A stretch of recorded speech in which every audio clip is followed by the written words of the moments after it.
घड़ी पनिया पिलाई दी है जान गे, कफन ओढ़ाई दी है टूटत ही जब प्राण गे।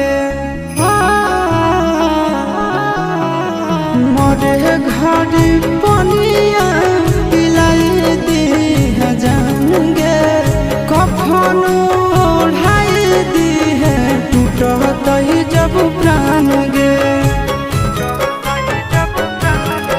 हगे हमारा से तोरा जात